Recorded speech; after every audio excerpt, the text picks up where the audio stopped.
Hey everybody, back again for another video, and today I'm going to be looking at Vader. Vader are a thrashy death metal band from Poland. Their roots go all the way back to 1993. And not only are they the first band I think of when I think of Polish metal, I also consider them one of the most consistent bands in extreme metal period, always putting out albums, always touring the world, never really changing their sound much, and keeping a pretty high level of popularity for death metal. So I was really into Vader back in the day, and I kind of forgot about them for a bit. And I finally saw them live February 11, 2024, in Toronto, Canada. And they actually were just in town maybe 10 months ago. I think they were co-headlining with Christian. That would have been a cool show to catch, but I didn't catch that one. I saw the most recent one, and we'll talk about that after we look at the albums. And actually, I should mention that as of 2024, Vader put out 12 full-length albums. I only own the first 6, but I have streamed the most recent one, Solitude and Madness, several times.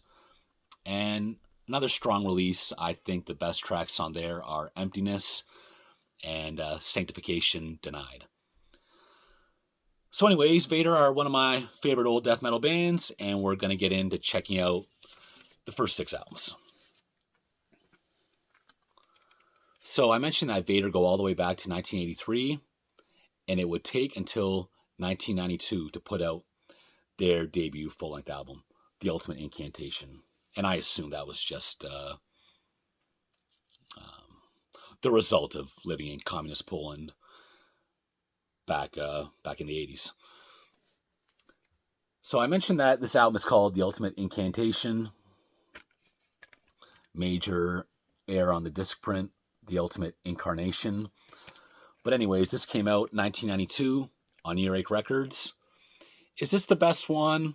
Not necessarily, but it's the one I play the most. It just has the most old school death metal feel. I mean, 1992, Earache, the cover, the sound, a lot of these songs still being live staples.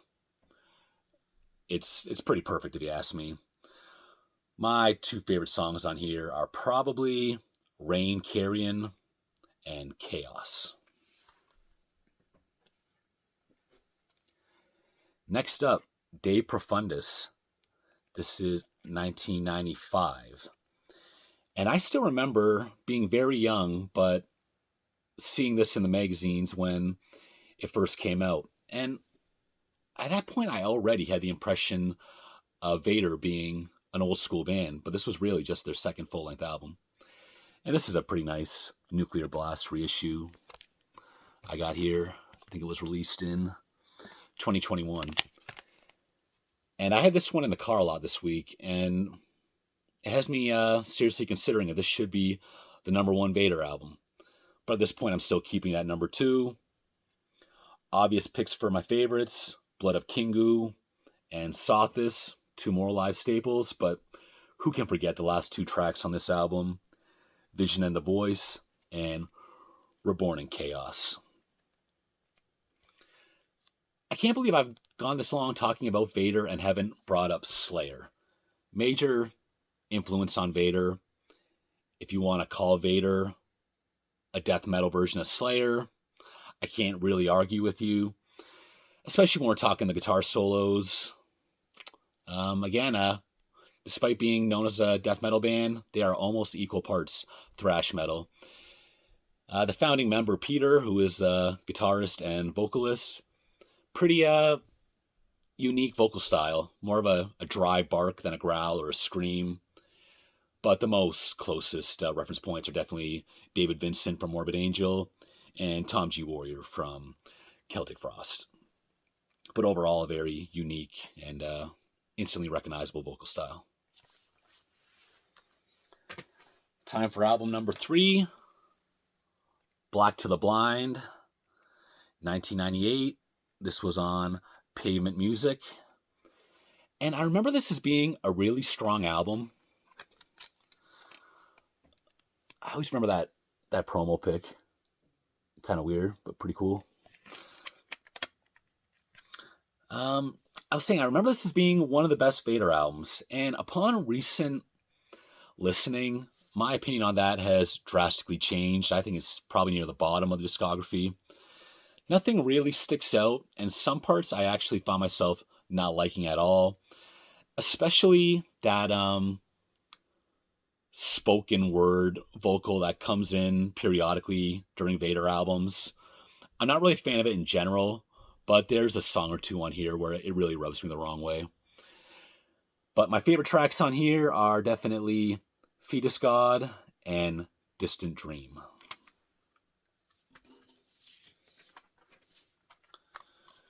Now we're in the year 2000.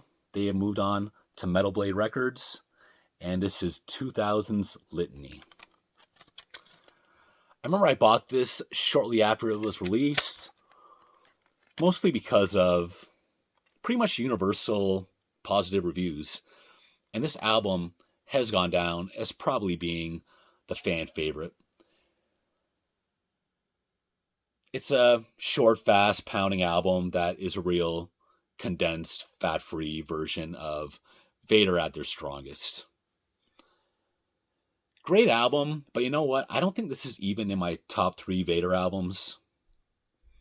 I find it a little bit unmemorable and kind of samey.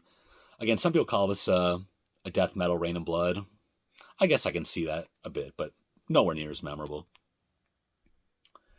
My 2 favorite songs are probably the opener and the closer, Wings and The Final Massacre.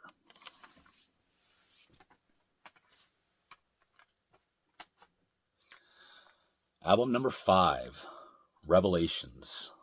This is from 2002 on Metal Blade again.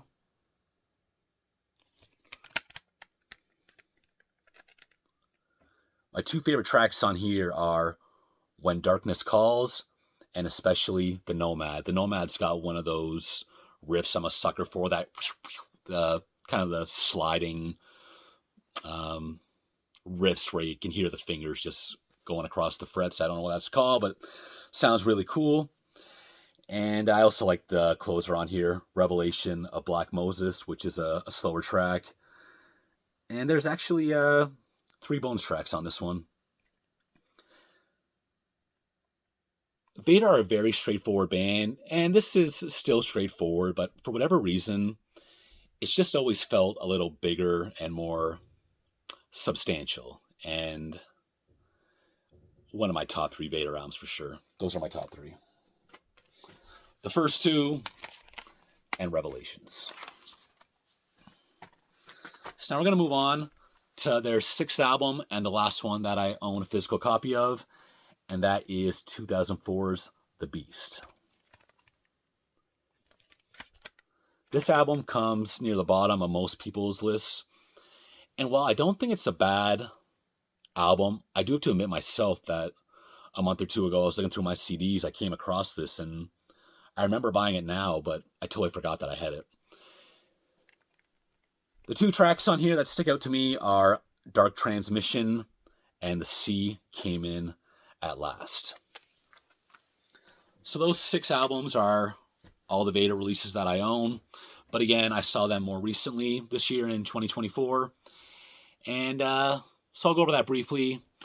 The first band on stage was Inhuman Condition. And from what I gather, they are members of Massacre, from different incarnations of Massacre over the years. The most famous being Terry Butler, who is Obituary's bassist for the last, many years, I think, at this point. I see them.